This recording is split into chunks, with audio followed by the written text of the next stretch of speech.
Tonight, from the heart of Chicago's theater district, at Broadway in Chicago's Cadillac Palace Theater, the biggest names in sports and Olympic history are arriving to honor the U.S. Olympic Hall of Fame Class of 2004.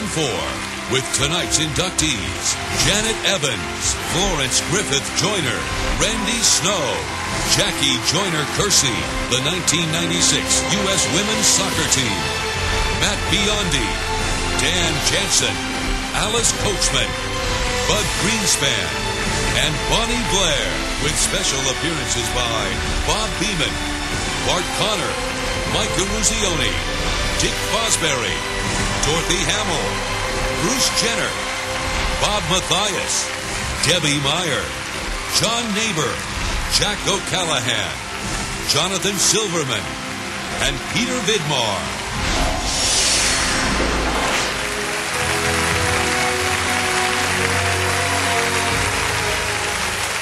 At 16, he was a nationally ranked junior tennis player, until one day, an accident left him paralyzed from the waist down. Once he began accepting his new life, he let nothing stop him from pursuing his dreams.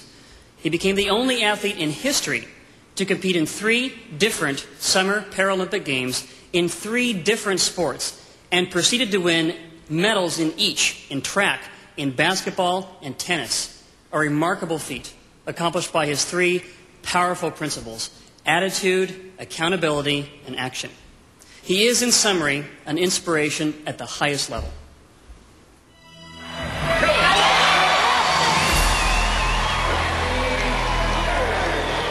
Devastated by a farming accident which left him without the use of his legs at age 16, the young man had to suddenly switch gears. Randy Snow is not defined by his disability. Randy Snow is defined by his ability to overcome challenges and to master the rules and the training of his selected sport. As a baby, he was standing up at 5 months and walking about 9 months, and then he never slowed down. He was competitive, always, but I would say more so after the injury. So, I grew up in a sports family, loved it.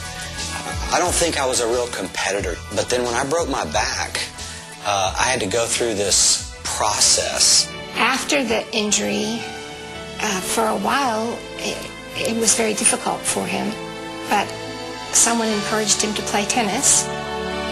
When I was presented with the concept of wheelchair sports, I said, dude, I don't do wheelchair sports. I think I just let my denial down a little bit and allowed the sport in. That's when I became a competitor. I no longer loved sport. I wanted to win. Para-Olympic gold medalist from the United States of America, Randy Snow. I loved how it made me feel, whether I won or whether I lost. I liked the idea of setting a goal, pursuing that goal, and then dealing with the results. I want to be like Mike. Everybody in wheelchair sports wants to be like Randy Snow. My whole message is paralysis has nothing to do with the spinal cord. It's our minds. In order to be successful, it takes a 100% able-bodied mind.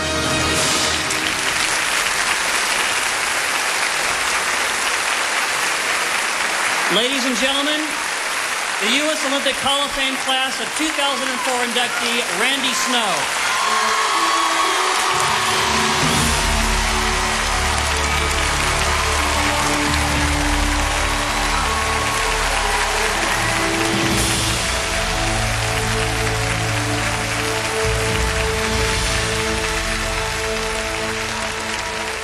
The worst thing that could have happened to me was to break my back. And it really turned out to be the greatest thing because of the opportunities that I really couldn't see at first that were just around the corner. And I found sports. I was presented with competition, and it mimicked life. There was so much. There was the contest, and there were rules, and there was the foe that had to be slain. And of course, you throw it out on the line and you go for it. And if you win, you celebrate. And if you lose, you endure. But the real message, I believe, it's in the effort. And it's the lessons that you take from other people. And I've got to recognize a few people in the audience. First, Marilyn Hamilton with Quickie Design. She's been my consummate supporter. They've been my manufacturer for the wheelchair that I use in most of the competitions. And she always taught me about optimism. She said, tell yourself to be positive, and you'll begin to believe that. And without belief, what else is there? Judy Einbinder was my coach in 1984, and Judy taught me about periodization. Peak performance. And you know, so many athletes in this world can perform, but Judy said if you'll perform and learn to perform at a specific time, specific place, on a specific date, it'll put you up here. And she was exactly right. Peak performance. And of course, Elaine, our relationship, I've learned so much, mostly about atonement and forgiveness, and you are my light. And lastly, my family. You could not do this without family. And my family, I love all of them. Most of them are here. We've got a big family. Unconditional love. And they taught me that the heart does not keep a day timer. It doesn't keep a calendar. I thank y'all very much.